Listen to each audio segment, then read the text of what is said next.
Such an important and a relevant question, and this reminds me of Harsh Bhogle. Anyone knows who's Harsh Bhogle? He's a renowned cricket commentator, and this is a podcast which is there on YouTube. So what I'm telling you is what Harsh Bhogle himself has said. He said in BCCI matches, selection of cricketers is not based on success. It means that they don't look into the history of success performance. They look into history wherein they have an experience of failure, where they have had an experience of a dip and rising back. Dip and rising back.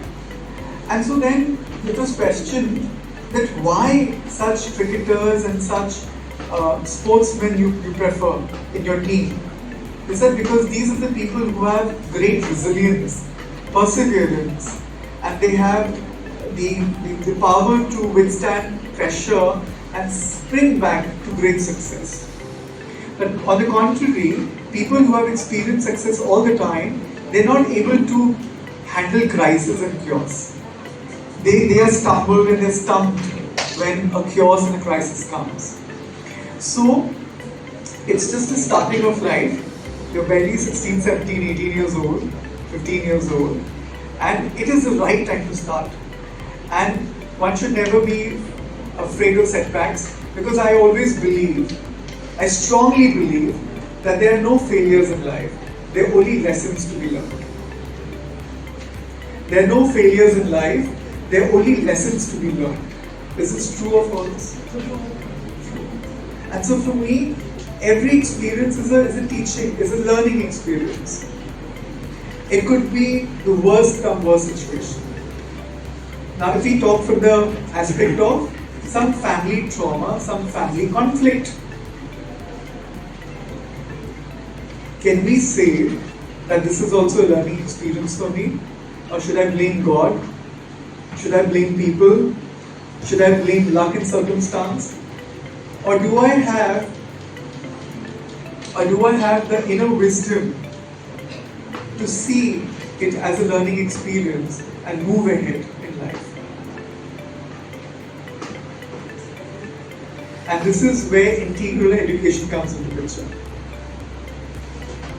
This is where conscious transformation, the philosophy of Jaipuria, comes into picture. And this is what our spiritual teachings, the retreats that we conduct in Jaipuria, they talk about. Coming back, standing back, you fall, but then you rise again. Good or bad? Because I know how to rise. And I know if the other person has fallen, what does it feel like when you fall down? And what does it feel, what is the struggle and the difficult process that you go through? And I can empathize, and I think that makes such people a much more better and stronger human being. So 70%, 60%, 50%, it doesn't matter. What matters, have I become better than the next day? Ask your own self, my dear students, मेरे प्यारे बच्चों, अपने आप से पूछो, क्या मैं पिछले दिन से आज बेहतर बना हूँ? क्या मैं एक कदम आगे बढ़ा हूँ? अपनी life, it's not a race. मेरी बगल वाले के साथ कोई रेस नहीं है. मेरी अपने साथ मेरी रेस है. गुड और बैड, गुड और बैड, और बहुत ईमानदारी, वफादारी के साथ. There's a lot of honesty. I self-audit myself on a daily basis. And in what all dimensions? So, one another thing I want to talk about, the new education policy.